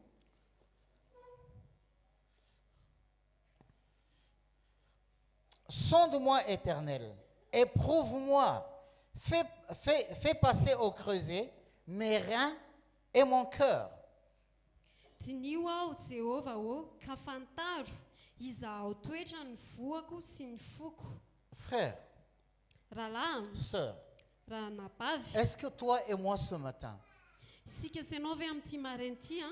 est-ce que nous avons vraiment le courage de venir vers le Seigneur Tena manana fasahiana ve tsika ho tonga eo anatrehan'ny Tompo? pour lui dire, Dia hiteny aminy hoe sonde-moi, dinio aho, éprouve-moi, fantaro aho, fais passer au creuset mes reins. izaho toetra ny voako. Ce n'est pas ce que je fais, hein, Tsy hoe ny zavatra ataoko mais a, ce que je suis fa maha izy à aho, l'intérieur de moi. ny ao anatiko. Parce que le Seigneur ne regarde pas ce qui est visible, Satria ny Tompo dia tsy mijery ny zavatra hita maso, mais il regarde au cœur. fa mijery ny foko Si izy. le Seigneur regarde mon cœur ce matin, Ary raha mijery ny foko ny Tompo amin'ity il maraina me ity, passe sous son scanner. mandalo amin'ny mandinika izy, Qu'est-ce qu'il verra? dia inona ny zavatra ho hitany? C'est facile de venir dire, Seigneur, je t'aime. Tena mora ny tonga dia miteny hoe Tompo, tiako ianao. Mais à partir du moment où nous disons, Seigneur, je t'aime, Fa ao aoriana fotoana tsika miteny hoe il Tompo, tiako regarde dans les ianao, profondeurs de mon cœur. dia tena mijery ny atilalony Comment est izy. l'état de mon cœur? Ohatry ny ahoana ny toetrany Je foko. dis, je t'aime, Seigneur, Mitena hoe Tompo, tiako ianao, mais je déteste mon frère. nefa za tsy tia ny rahalahiko. Je t'aime, Seigneur, Tompo, tiako ianao, mais je ne supporte pas la réussite de mon frère. nefa za tsy mahazaka mahita ny rahalahiko tavavoaka. Je t'aime, Seigneur, Tompo, tiako ianao, mais au fond de moi, je souhaite le malheur de mon prochain. dia nefa za ao anatiko a maniry misy zavatra ratsy ho tonga eo amin'ny fiainan'ny namako. Ce sont des choses qui peuvent arriver, hein. Zavatra mety hitranga zany a. Ce n'est pas que je suis en train de dire que nous sommes dans cet état. Za koa tsy miteny hoe ao anatin'izany toetra izany tsika amin'izao a. Mais l'objectif, c'est que nous puissions voir et comprendre Fa ny tanjona dia ahafahantsika mahita sy mahatakatra hoe comment est-ce que Dieu nous regarde. ahoana ny fijerin'ny Tompo atsika. Afin que nous puissions voir à la lumière de la parole Mba ahafahantsika mahita eo amin'ny fahazavan'ny comment teny est-ce que Dieu nous regarde. hoe ohatry ny ahoana ny fijerin'ny Il ne Tompo regarde atsika. pas comment nous sommes habillés. Tsy mijery izy hoe ohatry ny ahoana ny fomba fiakanjo Il ne tsika. regarde pas ce que nous faisons.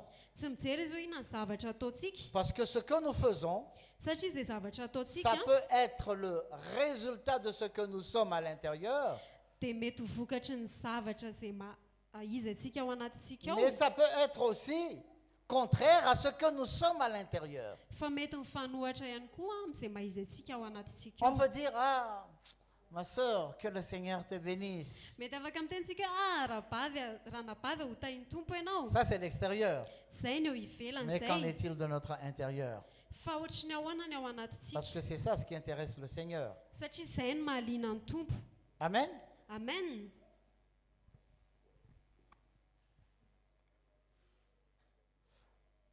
On peut penser que le Seigneur est vraiment strict envers tous ceux qui commettent des péchés visibles comme le vol, le mensonge, l'adultère. Mety afaka mieritreritsika hoe ny Tompo dia tena sarotiny amin'ireo olona izay manota, izay hita maso ny fahotana, ohatra hoe mandainga, mitsangatsanga, mangalatra. Mais les péchés qui sont cachés dans notre cœur, Fa ny fahotana izay miafina ao anatin'ny c'est comme fotsika si le Seigneur ne regarde pas. dia ohatrany hoe tsy mijery an'izany ny Tompo. Vous savez, lorsqu'on lui a apporté, on lui a apporté la femme adultère, hitanareo rehefa nentina teo anatrehany le vehivavy mpisangatsanga il ne l'a pas condamnée. dia tsy nanameloka an'le vehivavy Mais il ne izy l'a pas encouragée non plus à continuer. fa izy koa tsy niteny taminy naprisika azy anoho ny fahotany Le Seigneur l'a pardonnée namela azy ny tompo pour l'adultère qu'elle avait commise. ny amin'ny fitsangatsangana izay nataony Mais envers les pharisiens, fa tamin'ireo fariseo a le Seigneur n'a jamais fait cadeau. dia tsy Il les a jamais, il n'a pas été gentil avec eux. dia tsy hoe moramora tamin'izy ireo ny tompo Il les a traités de hypocrites, fa niteneny izy ireo hoe mpiatsara velatsy de race de vipères, taranaka mena rano de méchants. ratsy fanahy Pourquoi il a été dur envers eux? fa maninona izy no mafy be tamin'ireo olona Alors ireo que c'était des religieux. dia nefa ireo tena mpandeha amin'ny La femme fombafomba adultère, il l'a laissé partir le vehivavy mpitsangatsanga dia navelany nandeha en lui recommandant de ne plus continuer à pécher. rehefa avy nylazainy hoe aoka tsy hanota intsony Mais izy envers les religieux, fa tamin'ireo mpandeha amin'ny le Seigneur, il a été fombafomba dur dia tena mafy tamin'izy ireo ny Pourquoi? tompo satria à maninona cause de leur hypocrisie. noho ny amin'ny fihetsaram-belatsian'izy ireo L'hypocrisie, c'est quoi? inona ny atao hoe fihetsaram-belatsy Où se trouve l'hypocrisie? aiza no misy ny C'est dans fihetsaram-belatsy le cœur. ao anatin'ny fo C'est un péché caché. ary fahotana miafiny izany Parce que le Seigneur regarde l'intérieur de notre cœur. satria ny tompo dia mijery ny ao anatin'ny fotsika Si nous lisons Matthieu chapitre 24, rehefa mamaky ny matotoko faefatra amby roapolo tsika nous voyons comment est-ce que le Seigneur a été dur envers les pharisiens, dia hitantsika hoe tena mafy tamin'ireo fariseo ireo ny en les tompo traitant de race de vipères, rehefa niteny tamin'izy ireo hoe taranaka mena rano à cause de leur hypocrisie. noho ny amin'ny fihetsaram-belatsian'izy ireo L'hypocrisie, c'est quoi?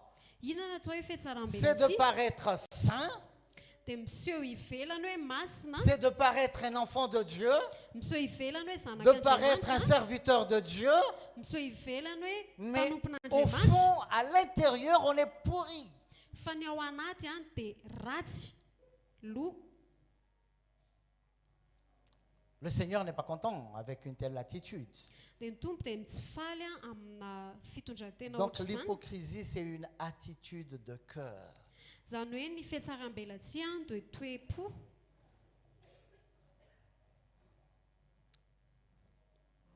Nous nous gâtons nous-mêmes tsika dia mandoto ny tenantsika ihany à cause de notre cœur.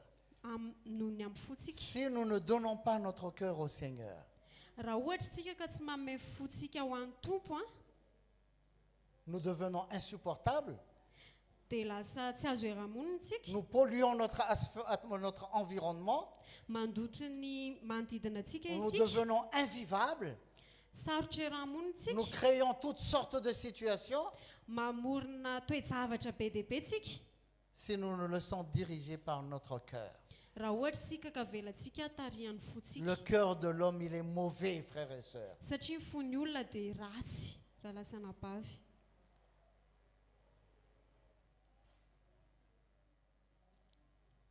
On ne peut pas faire confiance à notre cœur. tsika dia tsy afaka matoko ny fotsika Je ne peux pas faire confiance à mon cœur za dia tsy afaka matoko ny foko parce qu'il est mauvais.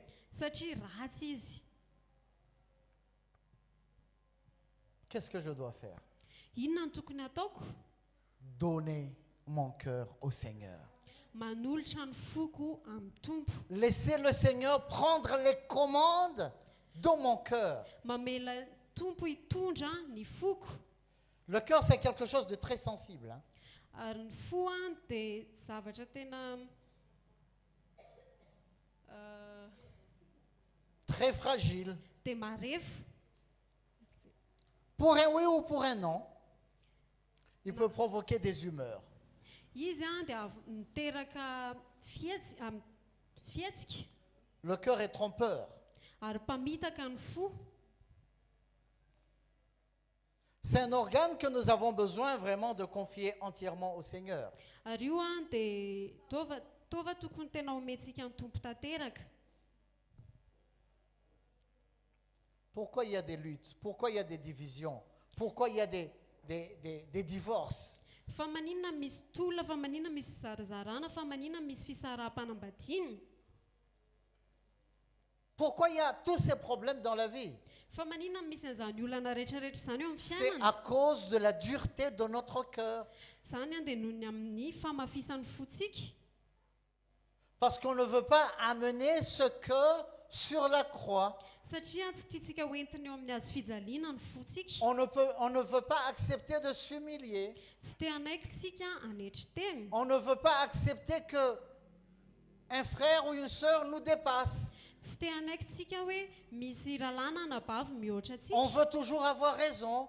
te azo rariny foana On ne isika veut pas mourir. tsy te ho fatytsika On ne veut pas perdre. tsy te ho faty antoka isika On a des droits qu'on veut protéger.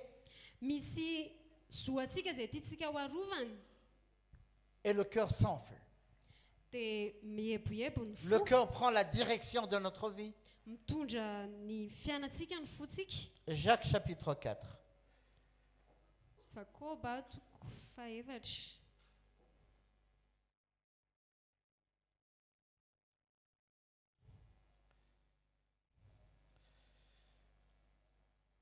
Jacques chapitre 4, on va lire le verset 1 et 2.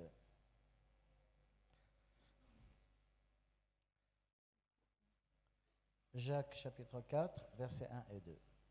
D'où viennent les luttes et d'où viennent les querelles parmi vous?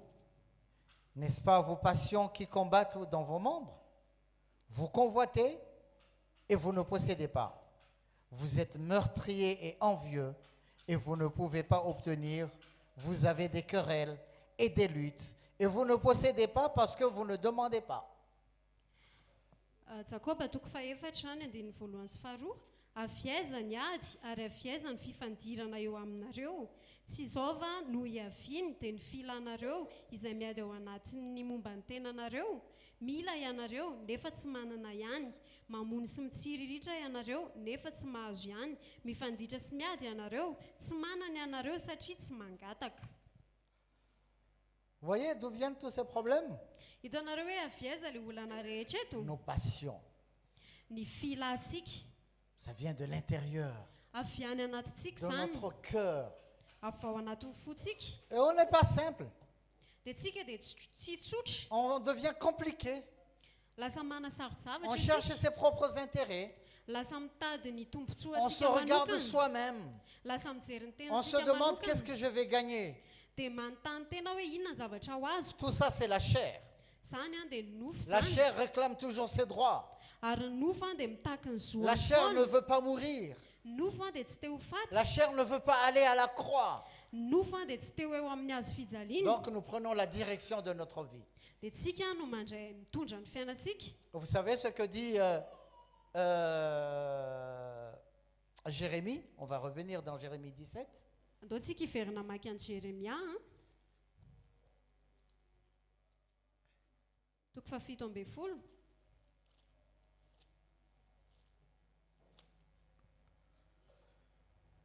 Jérémie 17. On va lire le verset 5.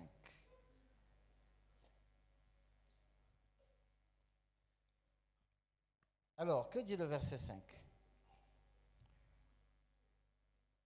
Ainsi parle l'Éternel. Maudit soit l'homme qui se confie dans l'homme et qui prend la chair pour appui et qui détourne son cœur de l'Éternel. Il est comme un misérable dans le désert. Il ne voit point arriver le bonheur.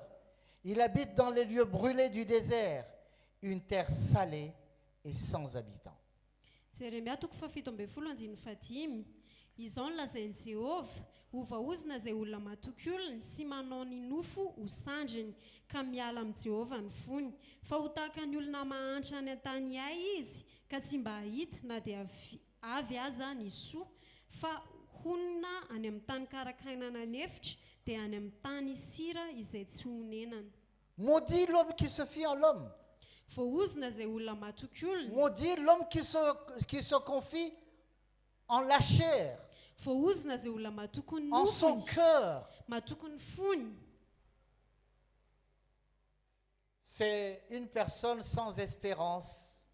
olona tena tsisy fanantenana intsony zany, quelqu'un qui n'a pas de paix, qui n'a pas de joie, olona tsy manana fiadanana, tsy manana fifaliana, parce qu'il n'a pas d'espérance, il ne sait pas où aller, qu'est-ce qu'il va faire. satria izy tsy manana fanantenana dia tsy fantany Il hoe est aiza izy, toujours inona no déprimé, ataony. découragé, Kivikivy foana izy, comme un arbre qui est planté dans le désert. ohatry ny hazo azy maniry any an-tany ahy. On se sent sec.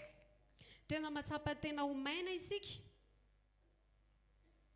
On peut écouter la parole de Dieu, Afaka mihaino on tenin'Andriamanitra peut isika, chanter, on peut louer le Seigneur, afaka miritsika on peut midery servir amiko, le Seigneur, afaka manompo mais à amiko, l'intérieur, on est sec. fa ao anatintsika dia maina.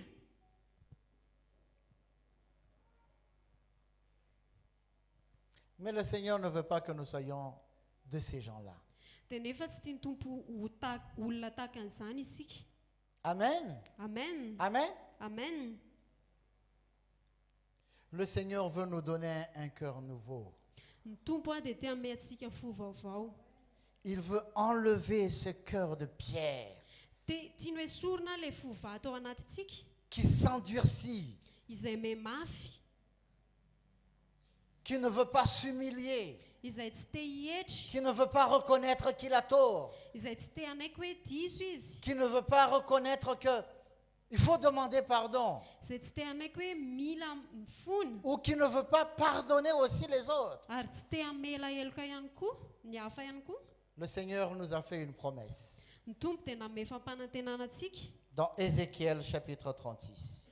ao amin'ny Ezekiela toko fahaenina amby telopolo. Merci. Alléluia, le Seigneur est bon. Hein? Tena tsara ny tompo a. Ézéchiel 36, Ezekiela toko fahaenina amby telopolo on a, va lire à partir du verset 26. manomboka amin'ny andiny fahaenina amby roapolo. Je vous donnerai un cœur nouveau et je mettrai en vous un esprit nouveau. J'ôterai de votre corps le cœur de pierre et je vous donnerai un cœur de chair. Je mettrai mon esprit en vous et je ferai en sorte que vous suiviez mes ordonnances et que vous observiez et pratiquiez mes lois.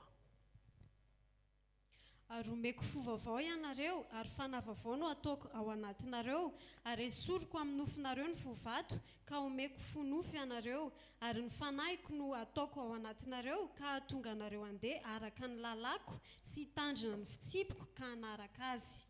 Nous n'avons pas besoin de faire des efforts Tsika dia tsy mila manao ezaka be pour observer les lois du Seigneur, mba hitandrina ny lalàn'ny mais tompo, nous avons besoin d'une seule chose, fa mila zavatra tokana de isika, donner notre cœur, d'abandonner notre cœur au Seigneur. dia ny mameno fotsika, mamoy ny fotsika Lui amin'ny faire tompo, confiance en toutes choses. ary matoky azy amin'ny zavatra rehetra, Placer notre cœur entre ses mains. mametraka ny fotsika eo an-tanany, Le laisser prendre la direction de notre vie. ary mamela azy hitarika ny fiainatsika, Le laisser prendre la direction de nos décisions. mamela azy hitarika ny fanapahan-kevitritsika. Parfois, on peut être tenté. Indraindray tsika dia mety ho azo mpanahy, Des mauvaises pensées peuvent tenter de nous gagner. mety misy saina ratsy mety miezaka azo atsika, Mais si nous plaçons notre cœur dans le Seigneur, fa raha ohatra tsika ka mametraka ny fotsika eo amin'ny tompo, nous avons la possibilité de refouler ces mauvaises pensées. dia manana fahafana isika hanohatra an'ireny saina ratsy La ireny. Bible dit résistez au diable Ary ny baiboly dia miteny hoe et il fuira loin de vous. toero ny fahavalo dia handositra anareo izy. Nous avons besoin de résister Mila manohatra isika, aux passions de la chair, manohatra ny filan'ny nofo, aux convoitises, ny à la fitsiriritana, haine, à l'amertume, amin'ny fankahalana, amin'ny à la fakamahery, jalousie. amin'ny fialonana. Ce n'est pas le caractéristique d'un enfant de Dieu. Tsy toetry ny zanak'Andriamanitra izany. Les enfants de Dieu que nous sommes. Zanak'Andriamanitra izay isika. Le Seigneur vient prendre une église pure et sans tache. Ny tompo dia tonga hitsena fiangonana madio tsy hisy pentina. Et ces taches-là qui sont dans le cœur ary ireo ipentipentina izay ao anaty fotsika ireo Le Seigneur veut les enlever. dia tiany tompo Mais esorana comment izany. est-ce qu'il peut les enlever? Fa hoanana ny esorany an'izany Si nous lui donnons notre cœur, raha ohatra ka omentsika azy ny nous le fotsika. laissons régner dans notre cœur, Avelantsika izy hanjaka ao anatin'ny nous le fotsika. laissons prendre les directions de notre vie. Avelantsika izy hitarika ny fiainatsika. Lorsque nous le laissons nous transformer, Rehefa avelantsika izy anovatsika. nous laissons l'Esprit du Seigneur faire une œuvre profonde en nous, dans notre cœur. Rehefa avelantsika ny fanan'Andriamanitra hiasa ao anaty laliny fotsika. Et c'est pour cela qu'il nous donne sa parole. Dia izay no mahatonga azy mameno teniny ho Parce que atsika. sa parole sonde nos cœurs. Satria ny teniny no mandinika Sa parole ne nous fotsika. condamne pas. Ny teniny dia tsy manameloka atsika. Sa parole ne nous jette pas la pierre. Ny teniny dia tsy mitorabato Mais sa atsika. parole est une lumière Fa ny teniny dia fahazavana qui nous éclaire, izay manazava qui nous atsika. montre notre condition, Maneho atsika ny toetra pour atsika. qu'avec humilité, Mba miaraka amin'ny fanetretena nous isika venons vers le Seigneur dia tonga eo anatrehan'ny tompo pour lui dire, Seigneur, me voici. dia hiteny aminy hoe tompo ity aho. Je viens vers toi tel que je suis. Tonga eto anatrehanao amin'ny mahazahana ahy. Je suis mauvais. Tena ratsy aho. Il n'y a rien de bon en moi, Seigneur. Tsy zavatra tsara ao Mais anaty j'ai tompo. besoin de ta grâce. Fa tena mila ny J'ai fahasoavanao besoin de ton amour, Seigneur. mila ny fitiavanao Change-moi, Seigneur. ovay a tompo Change mon cœur. ovay ny foko Donne-moi ce cœur de chair que tu as promis. ome fonofo a zay Ce chair mampanantenanao que tu as préparé pour tes enfants. ifo io zay efa nomaninao any Seigneur, zanakao. enlève l'amertume en moi. Tompo esoro ny fakamangita ato Seigneur, anaty. enlève la jalousie en moi. Tompo esoro ny fialona Et ato anaty. enlève la haine en moi. Esoro ny fankalana ato Donne-moi anaty. un cœur nouveau. ome fo vaovao Un cœur comme le tien, Seigneur. fo tahaka ny Je anao. veux te ressembler, Seigneur. Te hitovy Je aminao veux ato. être comme toi, Seigneur. Te ho tahaka anao ato. Je ne veux pas m'identifier au monde. Tsy te hanahaka an'izao tontolo Je ne zao veux pas faire confiance à mon cœur. tsy te atoko ny foko a Mais je veux faire confiance à ton esprit. fa te atoko ny fanahinao a.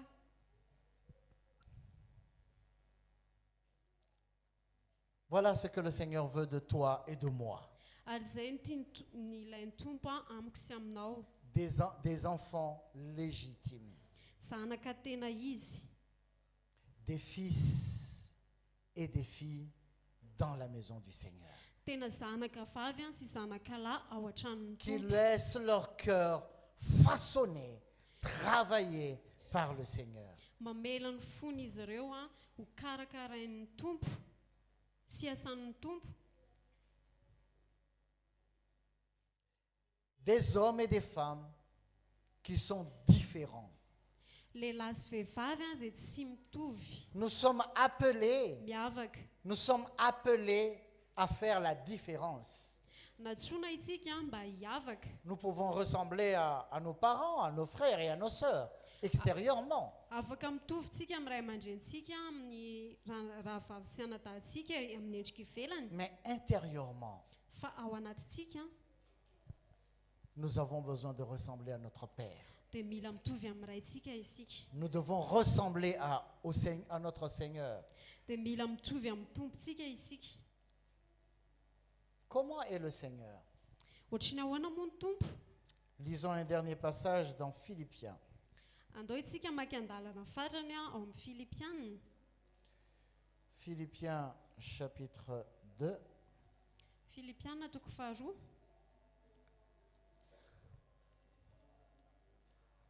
On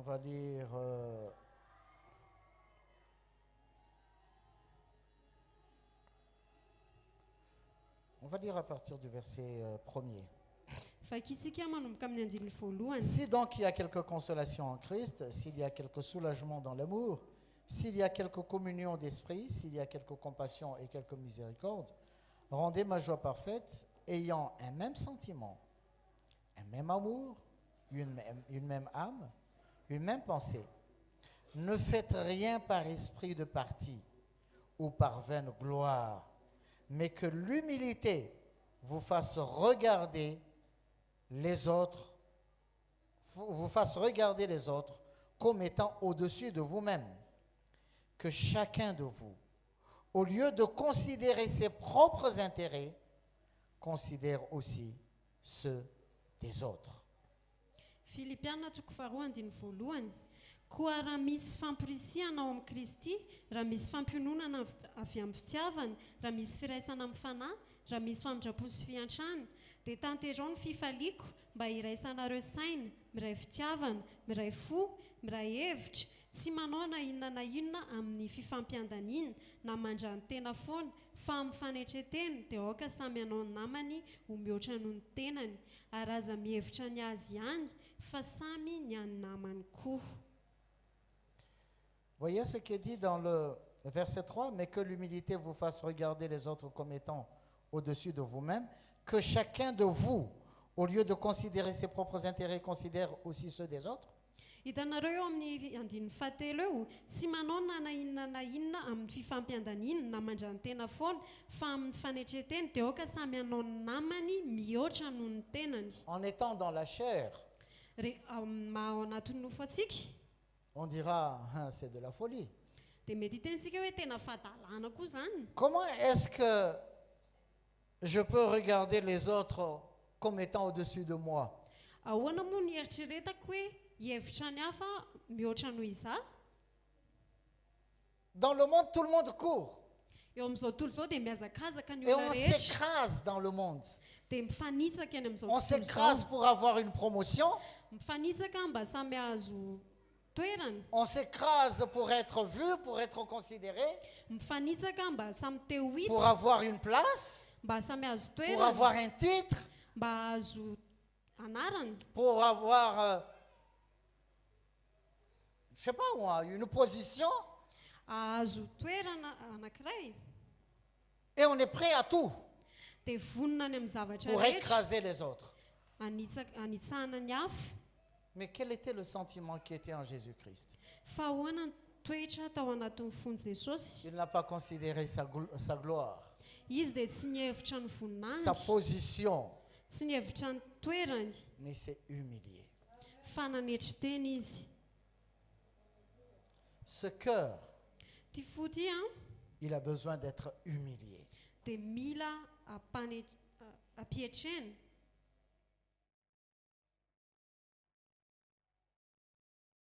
C'est pas facile, hein? Tena tsy mora zany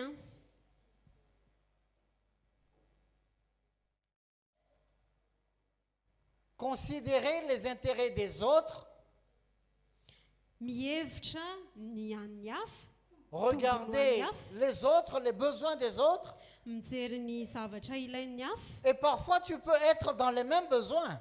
Dia indraindray renao mety ao anatin'izany tsy Et le fampihizana Seigneur koa. te dit, regarde les besoins de ton prochain. Fa ny tompo dia miteny aminao hoe jerevo tsy fahampiana eo amin'ny namanao. La chair dira, non, c'est de la folie.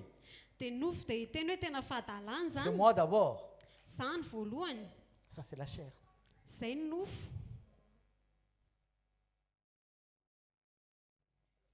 Mais c'est ça, si vous vous rappelez, c'est ça ce qui a causé la chute de Satan.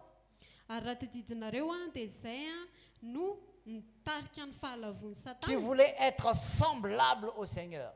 izay te hitovy amin'ny tompo.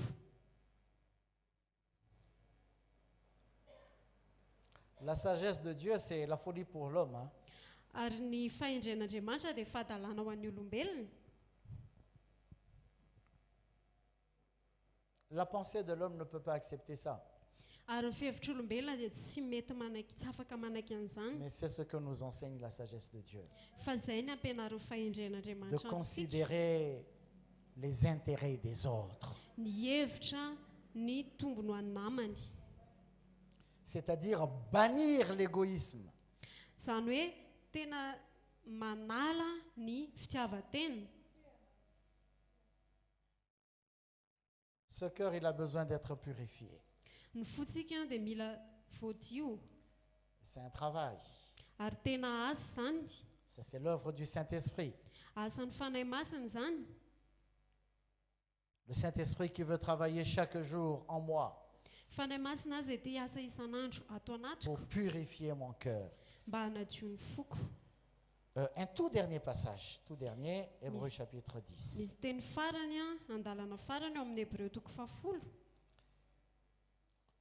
Hébreux chapitre 10 et le verset...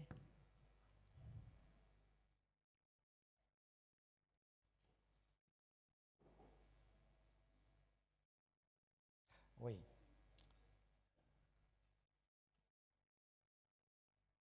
Verset 22. Toko 10 andiny faharoa amby roapolo. Approchons-nous donc avec un cœur sincère, dans la plénitude de la foi, les cœurs purifiés d'une mauvaise conscience et le corps lavé d'une eau pure. Dia aoka isika anatona amin'ny fo mariny sy amin'ny fatokiana be avy amin'ny finoana, manana fo voadio, ho afaka amin'ny fieritreretana ratsy sy tena voasasa tamin'ny rano madio. Vous voyez, ça ne suffit pas de dire, ah non, moi je ne commets pas d'adultère. Hitanareo, tsy ampy fotsy zany no miteny hoe za tsy mijangajanga, Non, je ne mens pas, je ne triche pas, za tsy mandainga, za tsy mamitaka, je ne fais aucun mal. tsy manao zavatra ratsy aho, Ça ne suffit pas. tsy ampy zany. Mais ici, l'auteur du livre des Hébreux nous dit que nous devons nous approcher de Dieu avec un cœur sincère. Fa eto ny mpanoratra ny bokin'ny Hébreu dia miteny amintsika hoe aoka tsika nantona ny tompo amin'ny fo mariny, Un cœur purifié d'une mauvaise conscience. amin'ny fo mariny sy ny fo voadio. Fatokiana be. D'une mauvaise conscience. On n'a pas ça en malgache? Ay fieritreretana ratsy Ouais. zafady. Vous voyez, le Seigneur ne s'occupe pas seulement des péchés extérieurs, Hitanareo ny tompo zany tsy mijery fotsiny hoe ny fahotana ivelany, mais il regarde aussi, il s'intéresse aussi à notre conscience. fa izy dia liana ihany koa ny amin'ny Il s'intéresse à fieritreretantsika. nos pensées. Liana izy ny amin'ny zavatra eritreretintsika. Quelle sorte de pensée nous anime? Inona ny eritreritra izay manetsika atsika? Qu'est-ce qu'il y a à l'intérieur de nous? Inona ny ao anatintsika? La purification ne se fait pas seulement extérieurement, Ary ny fanadiovana dia tsy ny ivelany fotsiny, mais la purification se fait aussi et surtout intérieurement. fa ny fanadiovana dia atao ihany koa indrindrandrindra ao amin'ny anaty. Notre cœur a besoin d'être purifié d'une mauvaise conscience. Ny tenantsika dia mila voadio ny amin'ny fieritreretana ratsy, Ainsi, nous lui serons agréables. dia ho tonga hakasitrahana isika. Ça, c'est le chemin que nous sommes appelés à prendre. Ary izay ny lalana izay ny antsoina andehanantsika, Le chemin que nous avons besoin d'emprunter izay lalana tokony andehanantsika, c'est le chemin de la croix. dia ny lalan'ny hazo fijaliana. Parce qu'il y a beaucoup de facteurs qui peuvent venir, des facteurs extérieurs qui peuvent venir, Satria misy zavatra be dia be avy any ivelany mety tonga pour nous pousser à endurcir notre cœur. izay mitarika atsika hanamafy ny fotsika. Des facteurs extérieurs qui peuvent venir salir notre conscience. Zavatra avy any ivelany izay mety handoto ny fieritreretantsika, Mais le Saint-Esprit est là fa ny fanahy masina dia eto pour purifier notre conscience, mba hanadio ny fieritreretantsika pour nous aider ary hanampy atsika dans cette marche amin'io lalana io avec le Seigneur. miaraka amin'ny tompo. Le Seigneur ne nous condamne pas.